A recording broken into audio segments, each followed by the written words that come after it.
Excerpts from Scott Teitsworth's Krishna in the Sky with Diamonds, the Bhagavad Gita as Psychedelic Guide. Introduction. In the historical critiquing of the Gita, ecstasy has always remained an important feature.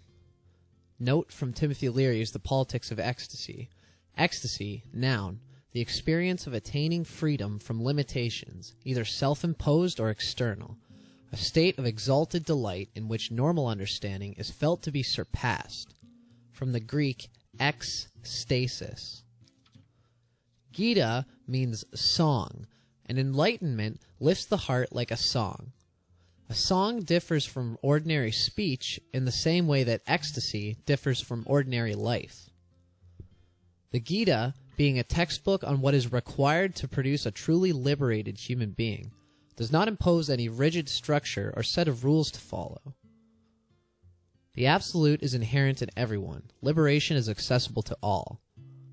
The central claim of Vedantic philosophy, as presented in the Gita and the Upanishads, is that each person is the Absolute in essence, and our challenge is to remember that truth in a world where objects and events constantly distract us from it, even intentionally. There is no greater threat to the status quo than realization. An important part of the revolutionary nature of psychedelics is that they encourage nonviolence, Gandhi style. Their action resembles a rising tide gently melting sandcastles on the beach, dissolving temporary structures that loom large while the tide is out. By contrast, the sandcastles of an elite can only be defended with overt and covert coercion, so their position depends on inducing violent opposition and then smashing it. If one side can discover how not to be drawn into violent reaction to the other, the game will end. Thus, there is no greater threat to the status quo than realization. Turn on, tune in, drop out. Timothy Leary's famous exhortation should be understood in the light of inward and outward unification of polarizations through yoga and the universal oneness. Drop out doesn't mean drop out of life. Quite the contrary, it means to abandon the death trip of submission to authority and remain tuned into our full potential. We should drop out of all the things preventing us from tuning in. Greater expansion is a perennial possibility. The idea of finality is what brings growth to a halt. The gap between the absolute and finite definability, the fisheye lens. The absolute is more of an ideal than a fact, and therefore it is not accessible directly through any accumulation of knowledge. As ideas are refined, they can approach the absolute ever more closely from the outside, but there's always a gap, most beautifully depicted in Michelangelo's painting, The Creation of Adam, where an anthropomorphized absolute and a primordial human reach toward each other in a cosmic gesture, fingers nearly but not quite touching. It's like trying to get to the inside of a fisheye lens and only being able to see the peripherals.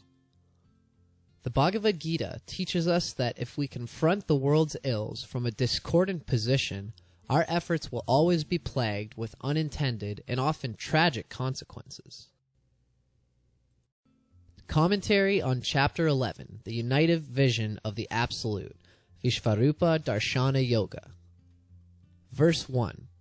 Arjuna said, "By that speech which has been spoken by you out of favor from me, the highest secret known is pertaining to the self. By this my confusion has vanished." Vedanta, the philosophical system that embraces the Gita, holds that words are the magical link that bridges gaps between the cosmic and the mundane, the transcendent and the immanent, ideals and actualities. A factor for the decline of talk therapy is that words are essentially signs representing ideas, not the ideas themselves. It is not unusual for people to mistake the map for the actual territory and never actually go anywhere, since reading the map captivates their interest. But it would be a shame to also mistake a crudely drawn map for an accurate representation of what it depicts, as often happens. Verse 2. The origin and dissolution of beings have also been heard by me in elaboration from you, O Krishna, as also your unexpended greatness. At the beginning of his discipleship, Arjuna merely asked Krishna to advise him on how to act in a baffling situation. Gradually, he has progressed to the point that he is now going to beg to see behind the curtain into the inner workings of the universe. So it is as you have said yourself, Supreme Lord. I desire to see your divine form, O Supreme Person. Arjuna is now dying to see what Krishna has been telling him about for himself. He wants to make the teaching his own as realized experience. Unquestioning obedience and its pratfalls. The main problem with unquestioning obedience or rote repetition is that it makes a person vulnerable to the manipulation of others. Psychologist Alice Miller has made an excellent case that the Nazis' success in Germany was due in large part to strict obedience training for the young. Children were raised to kneel before authority, so that when authority turned vicious, whatever reservations they might have had were overridden by their learned impulse to comply. Human history is filled with similar disasters brought on by willing followers who should have known better. Because of this, it is a methodological necessity that Arjuna request the vision and also that he be granted it. Verse 4. If you think that it is possible for me to see it, O Master of Yoga, show me your never-decreasing self. Here, Arjuna surrenders himself fully into the care of his beloved Guru, someone he has learned to trust over a long and respectfully skeptical apprenticeship. The importance of a psychedelic guru. One of the many reasons for the suppression of what has been learned in the past from psychedelic drug use, along with the banning of the medicines themselves, is that a lot of the experimentation in the modern era was unguided and thus chaotic or even occasionally harmful. In fact, the modern-day relatives of the ancient Indian soma, or psychedelics, are surprisingly benign, and even more so when used as directed and under the care of an experienced helper. The unknown territory of the mind is vast and full of pitfalls and other dangers. How many of us would strike out into the Amazon alone with little or no preparation?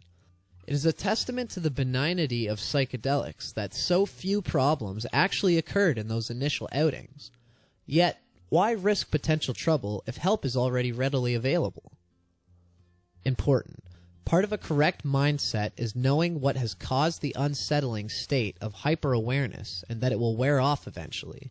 Don't go putting hits of LSD in people's beers. Having a guide present to remind you of this eases away the fear and replaces it with a sense of security to enable eager exploration. Arjuna addresses Krishna as a master of yoga because he is permanently grounded in the state of oneness. Yoga means always connecting the apparent chaos of the world with the cosmic unity at its core. Verse 5. Krishna said, Behold, Arjuna, my forms, by hundreds and thousands, various in kind, divine, and of varied colors and shapes. The word psychedelic means mind manifesting. Neutrality. Philosophy, the love of wisdom, is the synthesis that integrates the knowledge of both science and religion, or physics and metaphysics.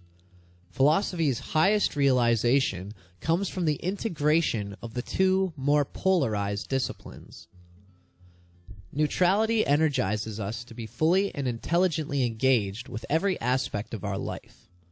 The scales of justice aptly symbolize yogic neutrality. Neutrality is dynamic and embraces all aspects of the situation. When we favor one side, usually our side, it conveys a subtle injustice to the entire situation, which in the long run harms us more than the demands of equality ever could. This is spiritual compensation. Verse 6. Behold the Adityas, the Vasus, the Rudras, the two Asvins, and also the Maruts. Behold, many marvels never seen before. In this verse, we begin to encounter demigods, who are the personification of natural principles. There is the immersion in white light, Adityas, unity with the core structural elements of the world, Vasus, mental distress, Rudras, occasioned by the yawning gulf between the psychedelic state of mind and conventional reality, insight into truth in the meaning of life, especially of one's own destiny, is what the Asfins are, and finally, appreciation of the divinity of all beings, symbolized by the Maruts. The twin Asfins. The twin Asfins are offsprings of the sun, and they are considered the physicians of the gods. One is Satya, meaning truth, validity, or actuality. The truth attained during a profound experience is not based on the recognition of specific things, which may be embroidered during a trip, but emerges from an inner certitude grounded at a deeper level than sense perceptions. The other Asfin is Dasra, which means accomplishing wonderful deeds or giving marvelous aid. Further into a trip saturated in truth, there's often a period of insight about the meaning of one's life, including impediments and unrealized potentials.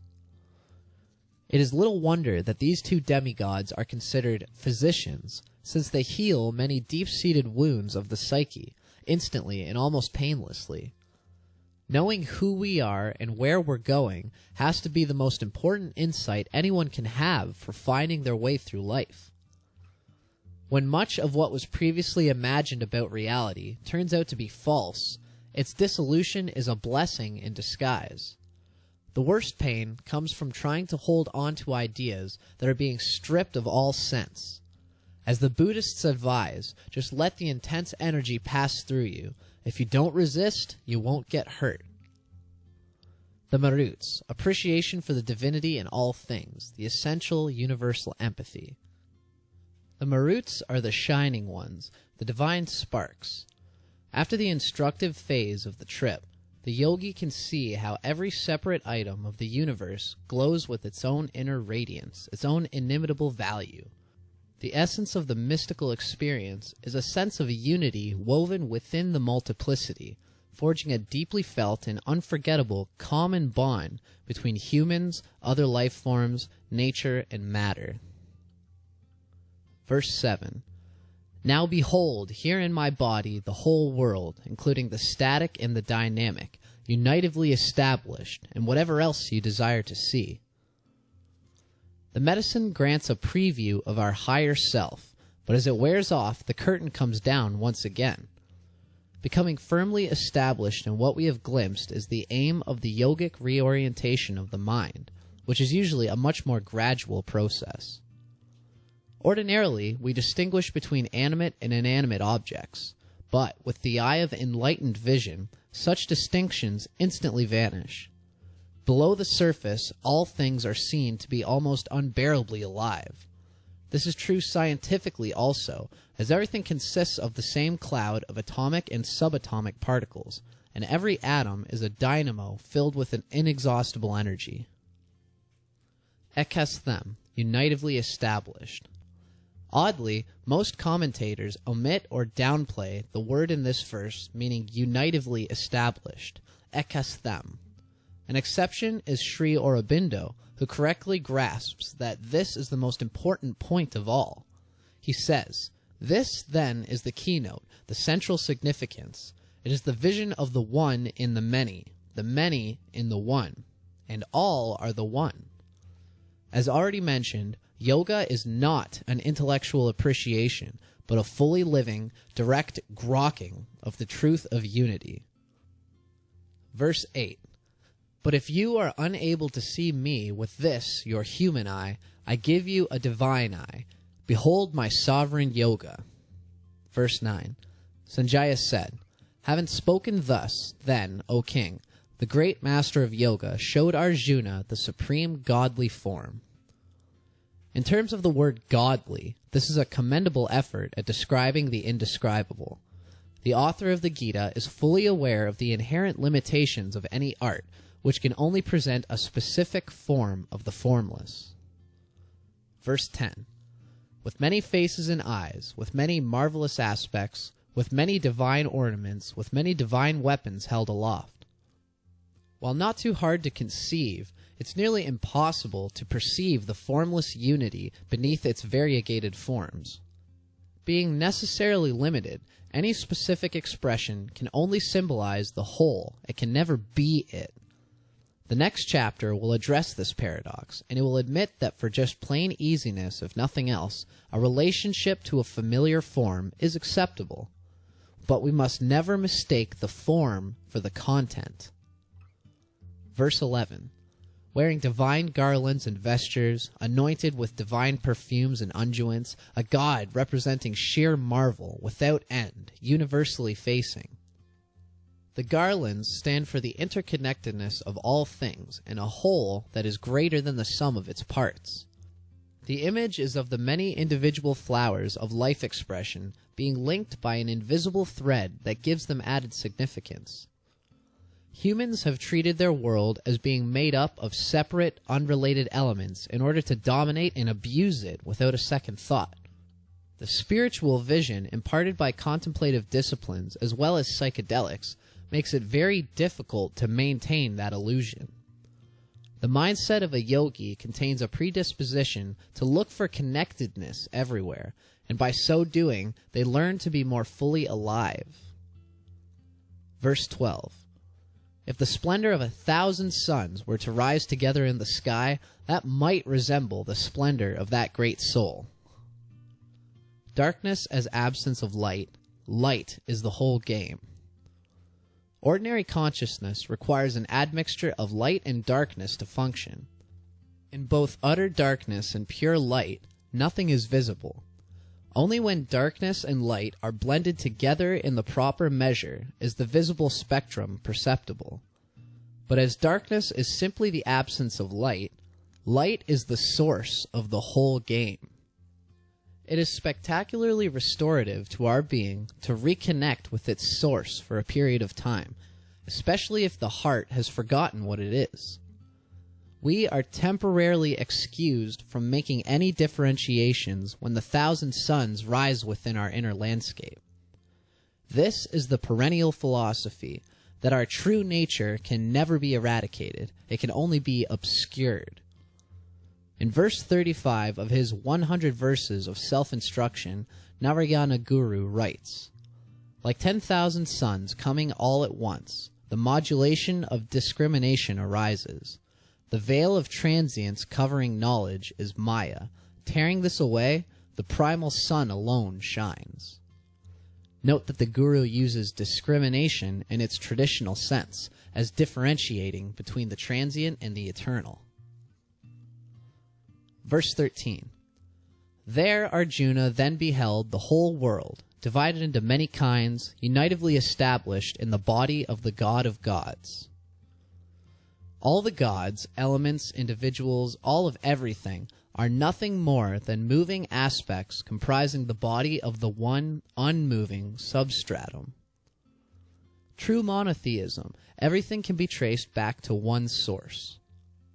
Anyone claiming to be monotheistic, but who grants a big chunk of the business of running the universe to Satan or Iblis, or else sequesters God away from the world, giving it a separate status, is in actuality dualistic or polytheistic.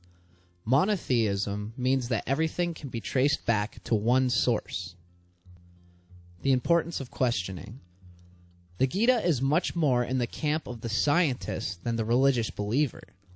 The philosophy of yoga and the guru-disciple tradition encourages penetrating questioning and counsels humility in respect of conclusions, which are to be regarded as steps in an unfolding process rather than a finalized posture.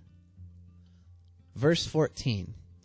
Then Arjuna, struck with amazement, with his hair standing on end, reverently bowing his head to the god and with joined palms, spoke. Verse 15. Arjuna said, I see the gods, O God, in your body, and all specific groups of beings, Brahma, the Lord established on his lotus seat, and all seers and divine serpents. Right off the bat, Arjuna reiterates the most important realization of all, that every category of created things, up to and including Brahma, the god of creation, is subsumed in an all-inclusive unity. Note, in order for truth to be true, it has to be all-inclusive. The lotus seat of Brahma. The symbol of the god of creation, sitting atop a lotus, teaches us that our creativity springs from the kind of unbounded vision now pouring into Arjuna. The 1,000-petaled lotus of light is the highest or final chakra at the top of the head. The lotus can rest in mud and remain immaculate, so it symbolizes the interface between the manifest and the unmanifest. Verse 16. I see you on every side, of boundless form, with multitudinous arms, stomachs, faces, and eyes. Neither your end, nor your middle, nor your beginning do I see, O Lord of the universe, O universal form. Arjuna is experiencing the essential nature of time, free of all arbitrary conditions such as past, present, and future. This is the eternity in an hour of William Blake. To our right mind, the moment of now is timeless and abundant. The present moment is a time when everything and everyone are connected together as one. As a result, our right mind perceives the big pictures, how everything is related, and how we all join together to make up the whole. R. Gordon Wasson's exhortation on the holy pillar, the perceiving of the veil, the first bardo. All that you see during this night of psilocybin intoxication has a pristine quality. The landscape, the edifices, the carvings, the animals, they look as though they had come straight from the maker's workshop. This newness of everything, it's just as though the world has just dawned. Verse 17. I behold you with diadem, mace, and discus, glowing everywhere as a mass of light, hard to look at, everywhere blazing like fire and sun immeasurable. In the mythological context, Krishna is an aspect of Vishnu. Vishnu's discus is called Sudarshana, meaning beautiful vision. Since a discus is a divine weapon, it means that the inspiration of a high ideal may be directed at obstacles to clear a path toward enlightenment. It's an excellent image. Verse 18. You are the imperishable, the supreme that is to be known. You are the ultimate basis of this universe. You are the unexpended and everlasting custodian of natural law. You are the immemorial person, I believe. We don't realize how the illusion of death hangs over us like a dark cloud until we come face to face with eternity, and then in an instant the pall is lifted. Then, knowing that something is imperishable and realizing we are wholly permeated with that substance, fear is erased. This is the process of removing the fear of the illusion of death. We are the everything of the absolute. This is what we're searching for. To know in your bones that this is who you and everyone else is in essence is a soaring fact. You haven't been searching for a needle in a haystack, some distant and recondite fact, but for something that is everywhere and every when. The meaning of the term immemorial person in the Gita is, to put it bluntly, God. The fact that the universe embodies a principle to coax us on to ever more complex states of awareness and ability implies a kind of benevolence that seems almost human, and so, with our anthropomorphic tendencies, we describe it as godlike. Verse 19. I see you without beginning, middle, or end, of never-ending force, of numberless arms, having moon and sun for eyes, your face like a lit fire of sacrifice, burning this universe with your own radiance. Krishna as time. Here the Absolute is recognized as transcending time, and in the next verse, space. Verse 19 should be compared with verse 32, where Krishna categorically states, I am time. Absolute time is pure duration, and its beginnings, middles, and ends are a continuous transient play on its surface. Moon and sun represent consciousness. Moon and sun respectively symbolize consciousness and the radiant spirit that illuminates it and is reflected by it. The third light Arjuna refers to, equating it with Krishna's face, is the sacrificial fire, that which consumes everything. Verse 20. The space between heaven, earth, and the intermediate realm is pervaded by you alone, as also the corridors. Having seen this wonderful, terrible form of yours, the three worlds are in distress, O great self. Today, we have become like overbearing directors who want the play to be performed just the way we have learned to want it, and bully the actors so they lose their spontaneity. The illusion of control inhibits the natural upwelling of our dharma, of our innate inclinations, and in the process sabotages our vitality. A vision like Arjuna's quells the ego's fantasy of being in charge. Ego is a single late stage of a very complex process. Scientists observing the brain via MRI can see thought impulses occur for up to 10 seconds before we become aware of them, meaning our consciousness is like a tail firmly convinced that it is wagging the dog. A powerful vision like Arjuna is having quells the ego's fantasy of being in charge, at least temporarily, so the inner flow of evolutionary development can rush ahead unchecked.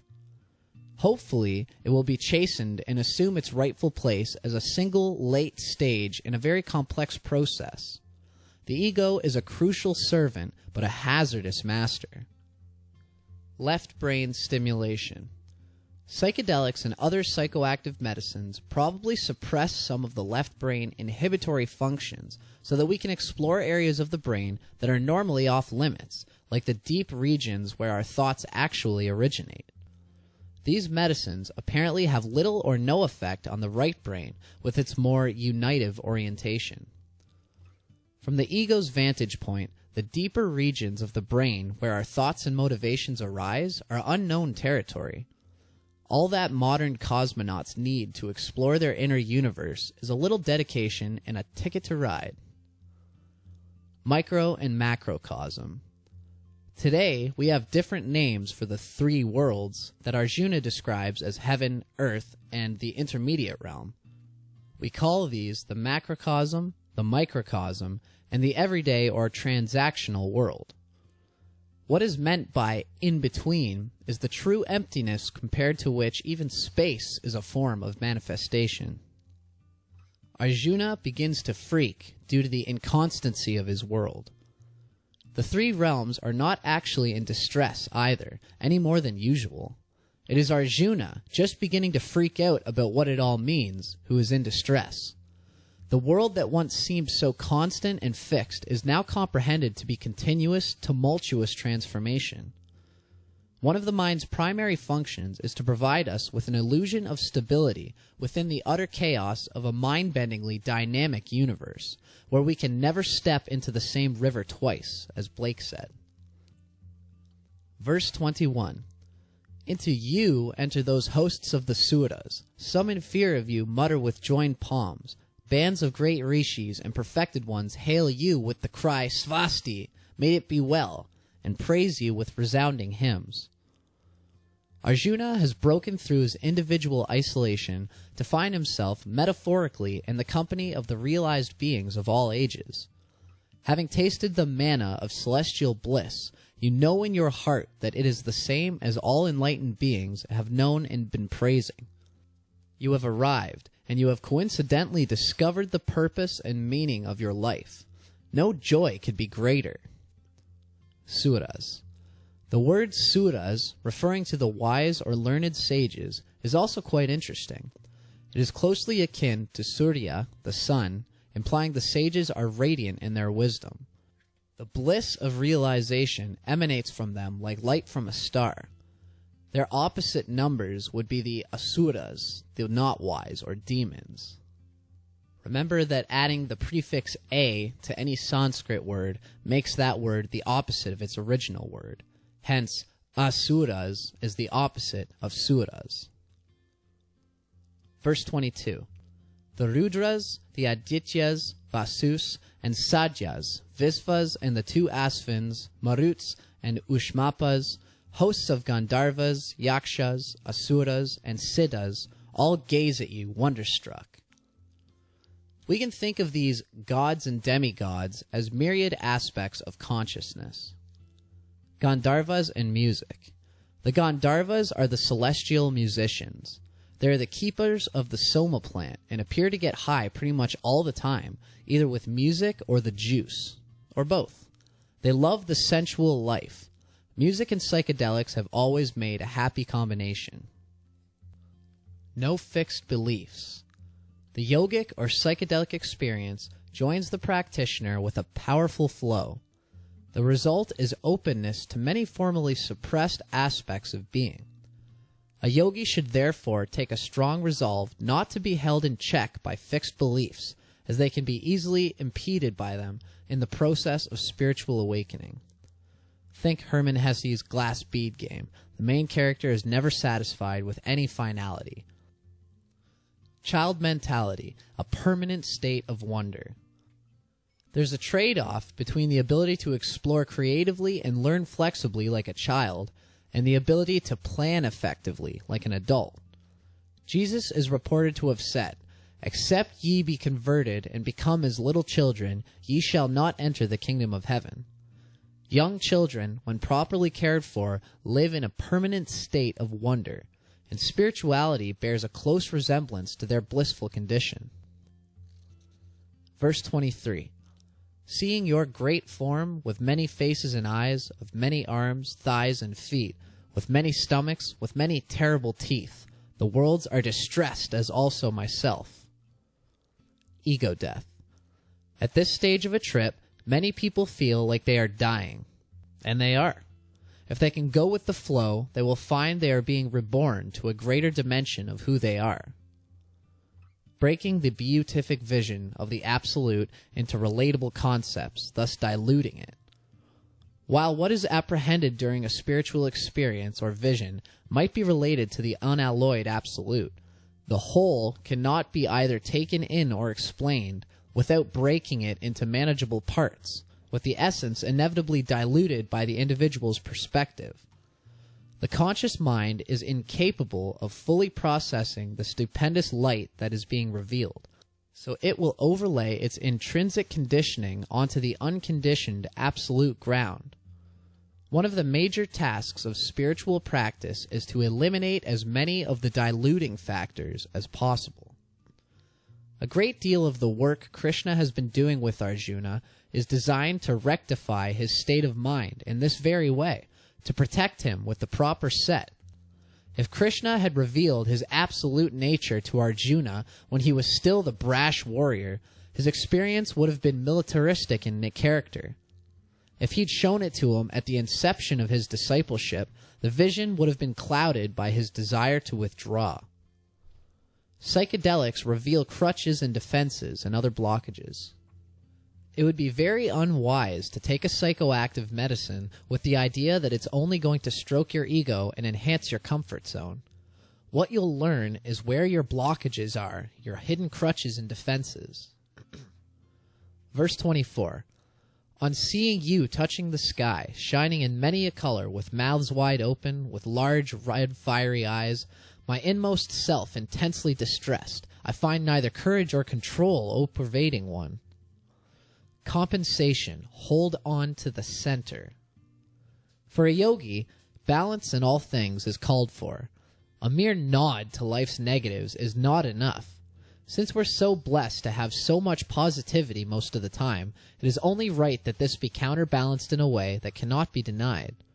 It may be that the terror is so intense because it equates with a vast amount of good times. Verse 25. Having seen your mouths fearful with teeth, like time's devouring flames, I lose my spatial bearings and find no joy. Be gracious, O Lord of gods, container of the world. Losing one's bearings is what casts us into the transformative agony of direct experience. From Thomas Merton's The New Man. Life and death are at war within us. If by chance we become fully conscious of it, not only in our flesh and in our emotions, but above all in our spirit, we find ourselves involved in a terrible wrestling, an agonia, not of questions and answers, but of being and nothingness, spirit and void. This is more than a matter of finding peace of mind or settling religious problems. Indeed, for the man who enters into the black depths of the agonia, religious problems become an unthinkable luxury. He has no time for such indulgences. He is fighting for his life. His being itself is a foundering ship, ready with each breath to plunge into nothingness, and yet inexplicably remaining afloat on the void. Religions do not, in fact, simply supply answers to questions, or at least they do not confine themselves to this until they become degenerate. Salvation is more than the answer to a question.